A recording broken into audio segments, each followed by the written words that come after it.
శ్రీకాళహస్తీశ్వరుని Guntur parliament MP పెమ్మనేని Chandrasekhar బుధవారం దర్శించుకున్నారు. వీరికి స్థానిక MLA Bojjala Sudheer Reddy, EO Babi Reddy, BJP రాష్ట్ర కార్యదర్శి కోల ఆనంద్, ఆలయ అర్చకులు పూర్ణ కుంభంతో స్వాగతం పలికి ప్రత్యేక దర్శన ఏర్పాట్లు కల్పించారు.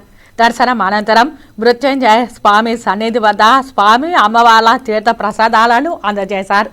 అనంతరం పార్లమెంట్ ఎంపీ మాట్లాడుతూ శ్రీకాళహస్తీశ్వరుని దర్శించుకోవడం చాలా ఆనందంగా ఉందని, బ్రహ్మోత్సవాల సందర్భంగా ఏర్పాట్లు అద్భుతంగా ఉన్నాయని స్థానిక ఎమ్మెల్యే బొజ్జల సుధీర్ రెడ్డిని కొనియాడారు.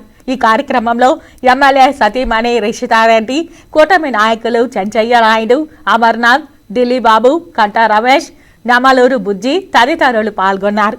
ఢిల్లీలో కలిసి దేవాలయాన్ని బాగా డెవలప్ చేస్తున్నాం, మీరు ఒకసారి రండి చూడండి అంటే సరే ఇక్కడ దాకా వచ్చాను కదా అని వచ్చాను. వచ్చినప్పుడు యాక్చువల్గా 2-3 అబ్జర్వ్ చేశాను. ఒకటి, సిటీని చాలా బాగా డెవలప్ చేస్తూ ఉన్నారు. అంటే చక్క మన ఎయిర్పోర్ట్లో చూస్తాం, ఇది ఆ ట్రీస్ ఇవన్నీ అలాంటివి ఆయన నీట్గా చేసి, రోడ్లు కూడా వచ్చే రోడ్లు అన్నీ కూడా బ్రహ్మాండంగా ఉన్నాయి. ఇంత ముందు నుంచి ఉన్నాయా అంటే లేదు, ఇవన్నీ మనం వచ్చిన తర్వాత వేసిన రోడ్లు అని చెప్తా ఉన్నారు.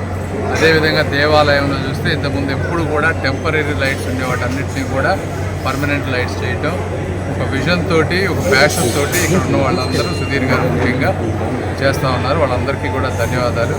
దేవుడి దగ్గర మంచి దర్శనం అయింది. Thank you.